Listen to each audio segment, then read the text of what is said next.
Dalam teks yang kita baca tadi, orang Kristen tidak lagi mau menerima ajaran sehat. Kenapa? Mereka tidak bertahan lagi dengan ajaran tersebut. Kenapa? Dianggap tidak berfaedah. Maka mereka rela menjadi sesat dan tersesat demi hidup lebih baik, demi hidup berhasil. Tidak apa-apa, yang penting baik, yang penting berhasil, biarpun sesat. Pendeta-pendeta sedang ditawarkan seperti ini. Biarpun ajarannya bengkok-bengkok, yang penting populer. Biarpun ajaran bengkok-bengkok, yang penting gajinya tinggi. Bapak Ibu yang dikasih Tuhan, mereka ingin bebas berinovasi menurut kehendaknya. Tidak mau lagi dengan hal yang sehat. Mereka bebas berpendapat tentang Allah, tidak mau terikat kepada Alkitab, tidak mau lagi terikat pada ajaran yang sehat. Biar sesat asal senang, biar sesat asal maju, biar sesat asal bangkit, biar sesat asal lulus, biar sesat asal berhasil. Asal-asalan. Mereka membuat ajaran yang memuaskan, menyenangkan diri sendiri mereka, menyenangkan gereja mereka sendiri. Ajaran-ajaran yang syarat dengan janji-janji yang memang menyenangkan telinga. Semua ajaran yang menyenangkan telinga itu memang enak. Biar kita bayar berapapun, karena itu enak. Bapak Ibu yang dikasih Tuhan, mengapa demikian?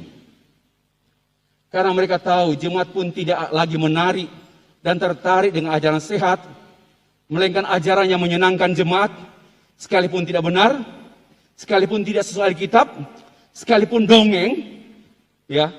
Pelayan berorientasi pada kebutuhan dan kehendak jemaat, bukan lagi pada kehendak Allah.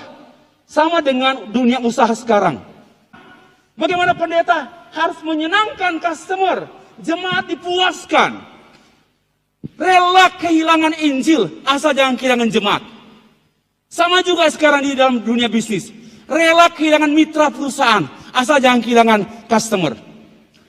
Bisa putus hubungan saya dengan perusahaan Mas Pion. Nggak apa-apa. Yang penting tidak putus hubungan dengan konsumen. Itu deskripsi sekarang di dunia bisnis. Dan dunia bisnis ini masuk juga dalam gereja. Nggak apa-apa kehilangan Tuhan Yesus. Yang penting tidak kehilangan berkat. Tidak masalah kehilangan kebenaran. Yang penting jemaat tetap bertahan.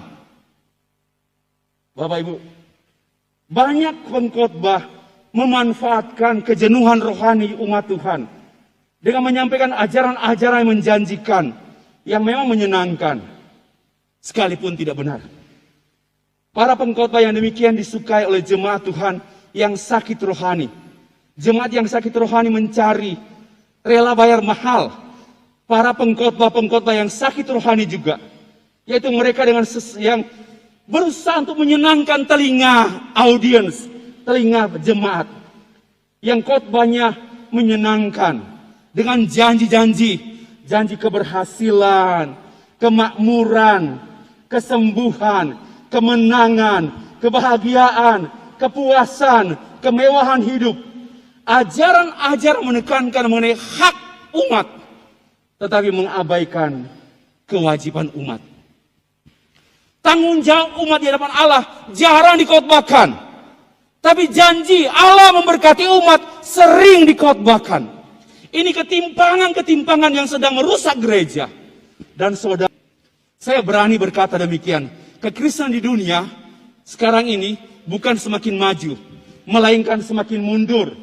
Khususnya anak muda sekarang. Hanya hebat menguasai gereja, menguasai musik, menguasai sound system, menguasai komputer, tapi malas baca Alkitab. Periksalah jemaat di gereja, periksalah kaum muda sekarang. Mereka aktif tapi miskin rohani.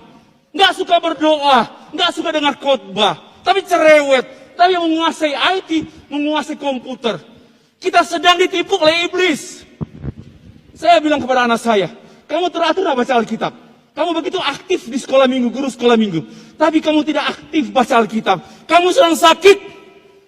Dari mimbar gereja dan dari media sosial, kita menemukan banyak pengkhotbah yang memanfaatkan keinginan dan kebutuhan jemaat untuk dipuaskan.